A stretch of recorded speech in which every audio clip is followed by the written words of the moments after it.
मनुष्य का मन बहुत ही चंचल होता है और इसलिए मन में कई तरह के विचार उत्पन्न होते हैं। क्षण भर में ही व्यक्ति का मन कई चीजों को सोचने लगता है। इसलिए तो कहा जाता है कि मन को काबू करना आसान नहीं, लेकिन गौतम बुद्ध मन को नियंत्रित करने के आयामों के बारे में भी बता चुके हैं। मन में विचारों का आना गलत नहीं है कि लेकिन मुश्किल तब हो जाती है या विचार ऐसी परिस्थिति में गलत होते हैं जब मन में अश्लील विचार आते हैं। कभी कभी तो ना चाहने के बावजूद भी मन में अश्लील विचार आते हैं। अगर आपके मन में भी ऐसे विचार आते हैं तो गौतम बुद्ध की इस कहानी से आपके विचारों में जरूर बदलाव आएगा। बुद्ध अपने भिक्षुओं को उपदेश देने के साथ ही उन्हें भिक्षाटन के लिए भेजते थे। एक बार उन्होंने अपने भिक्षु भरत को भिक्षा लेने के लिए एक श्राविका के घर भेजा।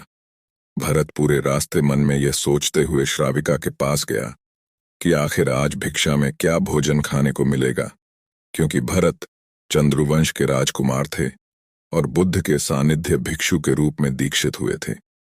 हमेशा भरत को महल में खाने के लिए स्वादिष्ट पकवान मिलते थे, लेकिन आज भिक्षा के रूप में उसे जो भी मिलेगा संतुष्ट होना पड़ेगा। श्राविका के घर पहुंचकर भरत ने भिक्षा मांगी। श्राविका ने भरत को बैठने के लिए कहा और भोजन लाने के लिए घर के भीतर चली गई। इधर भरत फिर से अपने प्रिय भोजन के बारे में सोचने लगे और जैसे ही श्राविका भोजन लेकर आई तो भरत अचंभित रह गए।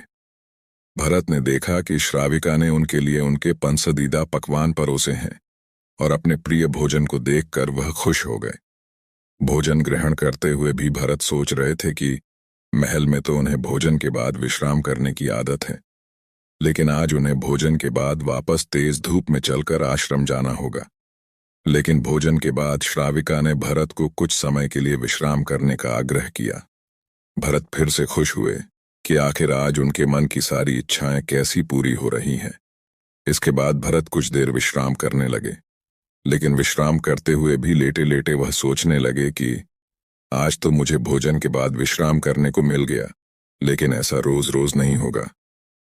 जब भरत विश्राम के बाद उठे तो श्राविका ने कहा कि आप जब तक चाहे यहां ठहर सकते हैं। भरत अब समझ गए कि ये कोई संयोग नहीं हो सकता। उन्होंने श्राविका से कहा कि मुझे क्षमा कीजिए, क्या आप मेरा मन पढ़ सकती हैं? श्राविका ने हाँ में उत्तर दिया और कहा कि हाँ, मैं मन पढ़ सकती हूं।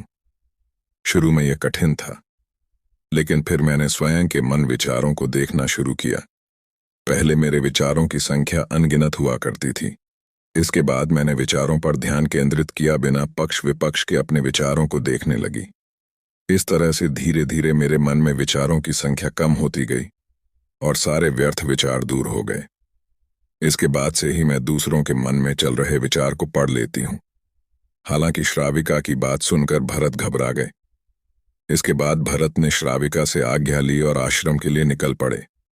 रास्ते में भी भरत फिर से मन में आए विचारों का स्मरण करने लगे कि श्राविका के बारे में उसके मन में अश्लील विचार भी आए थे।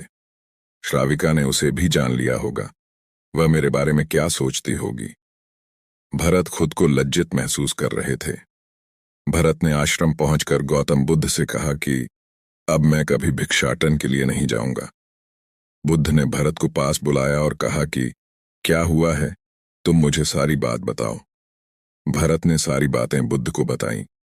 इसके बाद बुद्ध ने कहा कि अगले 1 हफ्ते तक तुम भिक्षाटन के लिए उसी श्राविका के घर पर जाओगे, लेकिन तुम्हें इस बात का ध्यान रखना होगा कि कल भिक्षाटन के लिए जाते हुए तुम अपने चित्त को पूरे होश में रखना। तुम्हारे भीतर क्या विचार उठे उन पर ध्यान केंद्रित करना, और यह भी ध्यान रखना कि तुम्हारे मन में कौन सी वासना उठ रही है। तुम कल इन सभी चीजों को ध्यान में रखकर जाना और इसके बाद मुझे वापस आकर बताना। अगले दिन भरत भिक्षाटन के लिए गए। बुद्ध के बताए अनुसार वह पूरे रास्ते अपने होश को जागृत रखते हुए चल रहे थे। जब श्राविका का घर आया तो भरत ने भिक्षा मांगी। उसके भीतर कोई वासना नहीं थी और ना ही कोई विचार उत्पन्न हो रहे थे, क्योंकि उसने अपने मन को पूरी तरह जागृत रखा था। भरत ने भिक्षा ली और आश्रम चला गया। भरत ने बुद्ध को प्रणाम किया और कहा कि आज उसे जिस आनंद की अनुभूति हुई वह पहले कभी नहीं हुई। दोस्तों, यदि दिन रात एक ही ख्याल आपके मन पर छाया रहता है तो सर्वप्रथम आप खुद को यह समझाए कि विचार सत्य नहीं होते। आम इंसान के मन में दिन भर में सैकड़ों अच्छे या बुरे विचार आते हैं, पर क्या उन विचारों में सत्यता पाई जाती है? नहीं ना, अधिकतर ख्याल महज काल्पनिक होते हैं। भरत अब समझ गए कि ये कोई संयोग नहीं हो सकता। उन्होंने श्राविका से कहा कि मुझे क्षमा कीजिए, क्या आप मेरा मन पियाच सकती हैं? श्राविका ने हाँ में उत्तर दिया और कहा कि हाँ, मैं मन पढ़ सकती हूँ। शुरू में यह कठिन था, लेकिन फिर मैंने स्वयं के मन विचारों को देखना शुरू किया। पहले मेरे विचारों की संख्या अनगिनत हुआ करती थी। इसके बाद मैंने विचारों पर ध्यान केंद्रित किया बिना पक्ष विपक्ष के अपने विचारों को देखने लगी। इस तरह से धीरे धीरे मेरे मन में विचारों की संख्या कम होती गई और सारे व्यर्थ विचार दूर हो गए। इसके बाद से ही मैं दूसरों के मन में चल रहे विचार को पियाच लेती हूँ। हालांकि श्राविका की बात सुनकर भरत घबरा गए। इसके बाद भरत ने श्राविका से आज्ञा ली और आश्रम के लिए निकल पड़े। रास्ते में भी भरत फिर से मन में आए विचारों का स्मरण करने लगे कि श्राविका के बारे में उसके मन में अश्लील विचार भी आए थे। श्राविका ने उसे भी जान लिया होगा, वह मेरे बारे में क्या सोचती होगी। भरत खुद को लज्जित महसूस कर रहे थे। भरत ने आश्रम पहुंचकर गौतम बुद्ध से कहा कि अब मैं कभी भिक्षाटन के लिए नहीं जाऊंगा। बुद्ध ने भरत को पास बुलाया और कहा कि क्या हुआ है, तुम मुझे सारी बात बताओ। भरत ने सारी बातें बुद्ध को बताईं। इसके बाद बुद्ध ने कहा कि अगले 1 हफ्ते तक तुम भिक्षाटन के लिए उसी श्राविका के घर पर जाओगे, लेकिन तुम्हें इस बात का ध्यान रखना होगा कि कल भिक्षाटन के लिए जाते हुए तुम अपने चित्त को पूरे होश में रखना। तुम्हारे भीतर क्या विचार उठे, उन पर ध्यान केंद्रित करना, और यह भी ध्यान रखना कि तुम्हारे मन में कौन सी वासना उठ रही है। तुम कल इन सभी चीजों को ध्यान में रखकर जाना और इसके बाद मुझे वापस आकर बताना। अगले दिन भरत भिक्षाटन के लिए गए। बुद्ध के बताए अनुसार वह पूरे रास्ते अपने होश को जागृत रखते हुए चल रहे थे। जब श्राविका का घर आया तो भरत ने भिक्षा मांगी। उसके भीतर कोई वासना नहीं थी और ना ही कोई विचार उत्पन्न हो रहे थे, क्योंकि उसने अपने मन को पूरी तरह जागृत रखा था। भरत ने भिक्षा ली और आश्रम चला गया। भरत ने बुद्ध को प्रणाम किया और कहा कि आज उसे जिस आनंद की अनुभूति हुई वह पहले कभी नहीं हुई। दोस्तों, यदि दिन रात एक ही ख्याल आपके मन पर छाया रहता है, तो सर्वप्रथम आप खुद को यह समझाए कि विचार सत्य नहीं होते। आम इंसान के मन में दिन भर में सैकड़ों अच्छे या बुरे विचार आते हैं, पर क्या उन विचारों में सत्यता पाई जाती है? नहीं ना, अधिकतर ख्याल महज काल्पनिक होते हैं, लेकिन क्योंकि हम जल्दी से मान लेते हैं, फिर चाहे वह बात सही हो या गलत, जैसे आप खुद को ही माने बैठे होंगे अच्छे या बुरे। इसलिए इसी दिशा में अब आपको यह मानना है कि जो कुछ भी मुझे लगता है सच है, वो है नहीं। उदाहरण के लिए आपको कुछ गलत होने के विचार मन में आ रहे हैं और आपने उन्हें मानकर उनसे रिश्ता जोड़ लिया है, तो ऐसी स्थिति में डरने से आप तभी बच सकते हैं कि जो कुछ भी मुझे विचार आते हैं या मुझे जो लगता है वो सच नहीं होता, क्योंकि मात्र आपकी समझ ही आपको बचा सकती है आपके विचारों से। क्योंकि जीवन में वस्तु, व्यक्ति और विचार ये तीनों ही रहेंगे, लेकिन मात्र विवेक यानी आपकी समझ ही आपको यह समझाएगी कि क्या सच है क्या नहीं। मन यदि किसी छोटी बात पर उलझा हुआ है तो जाहिर सी बात है आपके पास जीवन में कोई श्रेष्ठ कार्य करने के लिए नहीं है। आप एक प्रेमहीन उदासी से भरा जीवन गुजार रहे हैं और यही जीवन आपको बड़ी सजा दे रहा है।